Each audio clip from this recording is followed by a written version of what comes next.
Vikram and Amy and their crime. What the hell is going on between my husband and that bitch? Maya's patience was at its lowest ebb and she was ready to burst.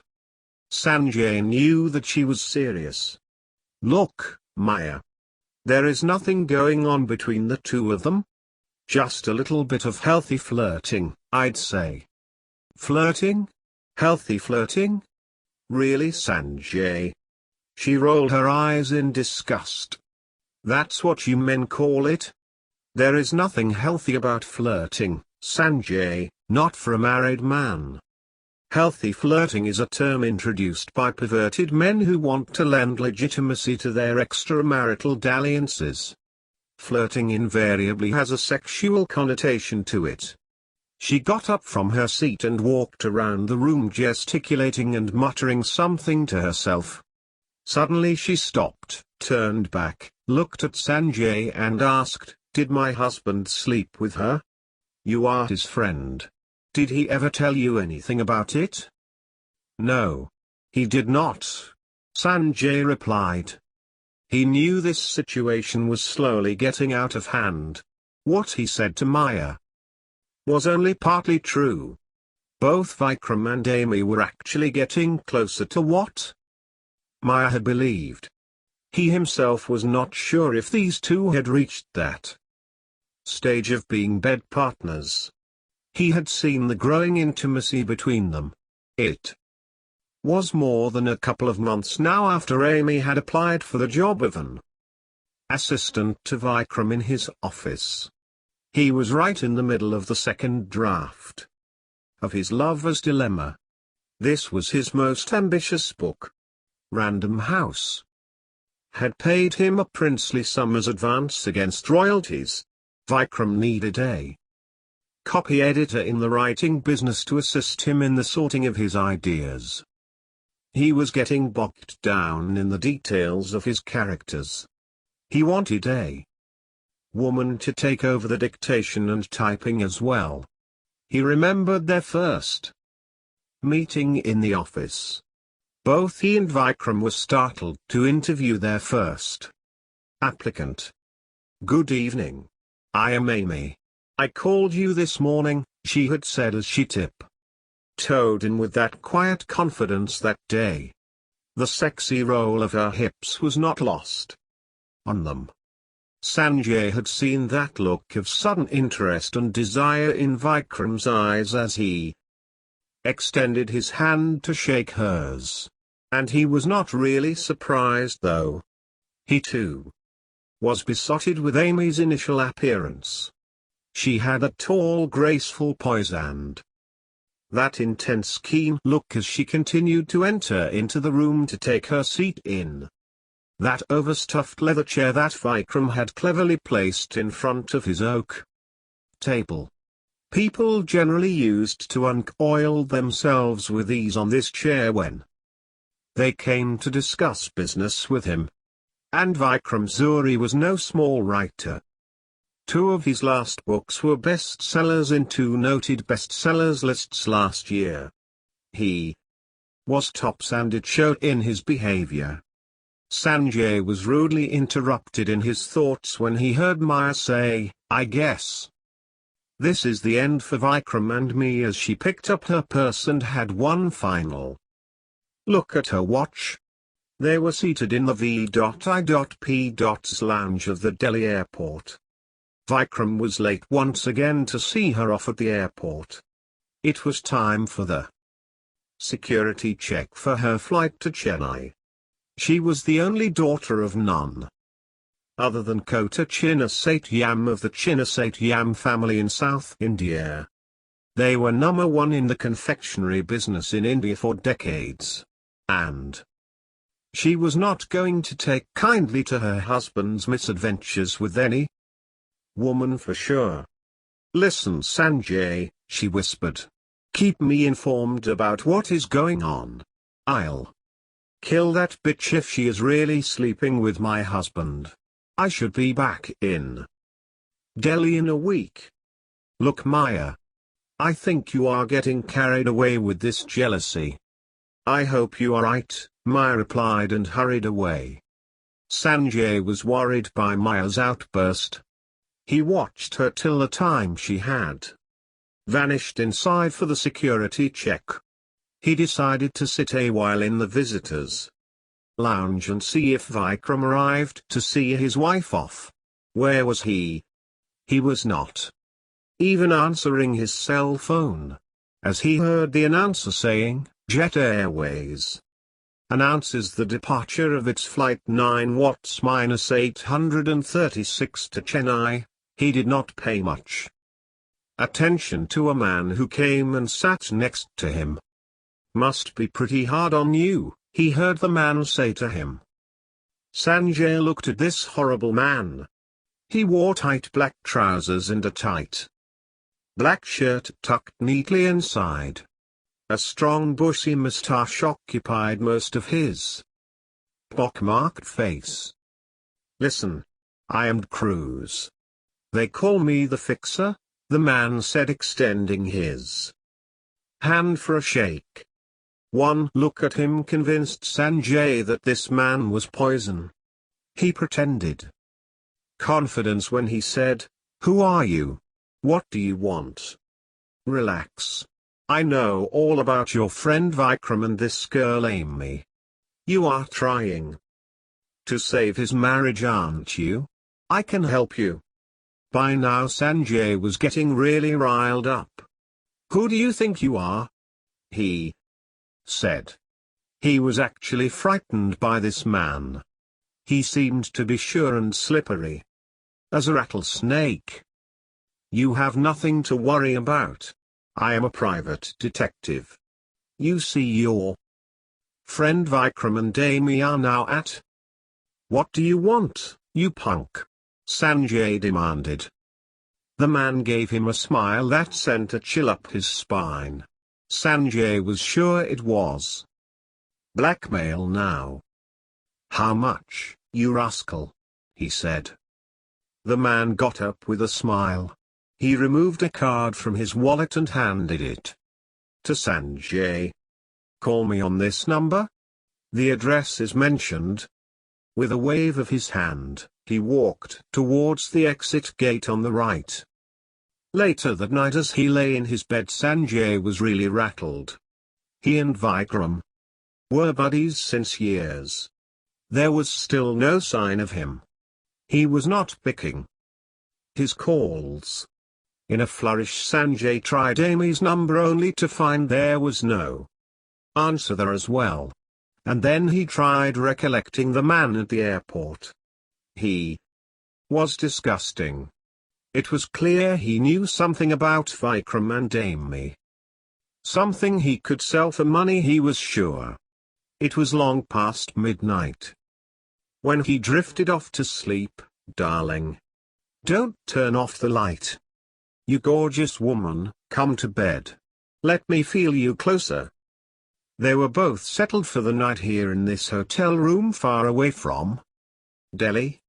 They seemed to care for nothing and completely oblivious to what they were doing. They were together and that was all that mattered to them. "Vikram, do you really want me that much? Gosh, what are we going to do?" Amy said as she walked towards him and sat on the bed. "Folks at your home are going to miss you. Remember you were to see her off at the airport." He. "I'll just call her and say I was with someone discussing about lovers' dilemma for the night," Vikram replied. "As if she will believe you." Amy chuckled. "Can't you get my wife out of your silly mind for once? I'm telling you she doesn't mind. Anyway, I am not interested in her anymore. Making love to her these days feels like going to bed with a scarecrow. She has a chest that feels flat as a foot ruler. That bitch. She's still your wife." Amy sneered. "Will you please shut up? I'm telling you she doesn't care. But for her millions, I could wring her goddamn neck. I'm sick of that woman." "So you want her money? Aren't you making plenty now yourself?" "Listen, Amy, Vikram said. Why should we worry? We can carry on like this forever. You are the first woman I have felt like this in all my life. He pulled her to him in lust. Amy looked into his eyes seriously. What if she died tomorrow? Then you can have her money. And me as well, she said. Cut it out, will you? She's not going to die for 100 years. Just a thought, you know, Amy said. What are you trying to say? I know that pretty head of yours is working like a computer. Yes. She could die tomorrow of pneumonia or something, Amy replied. Vikram felt a fresh rush of blood to his head. This was some woman, he thought. He had never felt like this for any woman before. Look, baby. Let's be happy with the way it is now. What about that story you were writing? You said you wanted to write a bestseller. I still haven't finished with the research yet. Remember Sidney Sheldon's Other Side of Midnight? Mine is like that. My heroine wants fame and money, Amy said. Little did they know that their sin was being recorded on film all through their night. Their hotel room was bugged and they didn't know anything about it. It was well past 12 noon when Vikram rushed into his office the next day. He was surprised to see Sanjay waiting for him. What's the idea? Where were you last night? Maya has been raising hell. You forgot you had to see her off for the flight to Chennai. Look, Sanjay. Forget the questions. Can't you see I'm late? Vikram said. Why don't you tell me what is going on between you and Amy?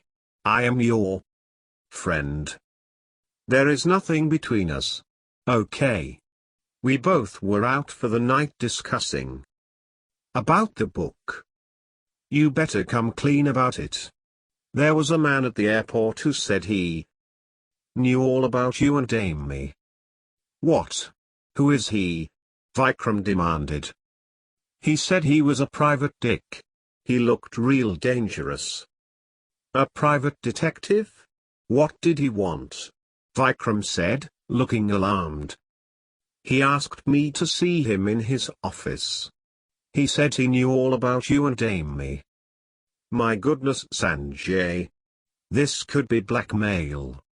I want to help you, Vic. But first you have to tell me. Are you sleeping with Amy these days? Yes. I surely am. I'm sorry, Sanjay. She is so much better than that bitch. I am through with her. I'm only afraid I'll lose all that money. But first, what are you going to do about this cruise? I'm sure he is going to put the bite on you. He could tell Maya about you and Amy, Sanjay said. We do nothing. I'm telling you it is a bluff. No one saw us together last night. Or before. And I'm telling you he has had you nailed somehow? Sanjay insisted. Okay then. Find out what he knows when you see him at his office. Call him right now on his number. No. I will call him later. I'm sure he is going to tell Maya with proof about you and Amy. How can he know? No one saw us last night at the hotel. Have you called Maya as yet? Sanjay asked. I will in the evening. A private detective, did you say? Who hired him? Yes. He said he was. Maybe Maya hired him and he is double-crossing her. Now by coming to you first. Blackmailers always work that way. But a private detective is not going to rat on his own client, Sanjay. That is bad for business. What is one client lost? He could put the bite on you for millions. That is chicken feed for Maya. He could lie to her that you and Amy were clean and That she really was only your assistant and holy as a nun. He could. Maybe we should go to the police. Find out what he knows first. Okay, Roger. Sanjay got up to leave. He turned to look back at Vikram with a grin from the door. Tell me, he said. How did you manage to hook her? He left the room before he could hear what Vikram had replied. Back in his car, Sanjay paused to light a cigarette and think. He really felt for his friend. Lucky fellow, he said to himself. Amy was one hell of a terrific, sexy woman. Didn't she say she was writing a story herself? This situation might just be the synopsis of her first novel in progress. Noted novelist falls for his buxom vivacious assistant in office. He cares tuppence and starts a torrid affair with her. Rich heiress wife suspects and hires a private detective to find out what is going on. The detective double crosses her and decides to go to the husband instead. He is in for the big kill, running in millions. What will happen next in the rest of this story? I believe Vikram's Lover's Dilemma is being written by Amy. Her first novel is going to be a big hit.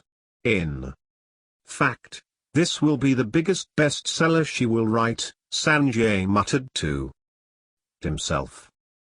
He crushed his cigarette and slammed the ignition button to start the car and go home.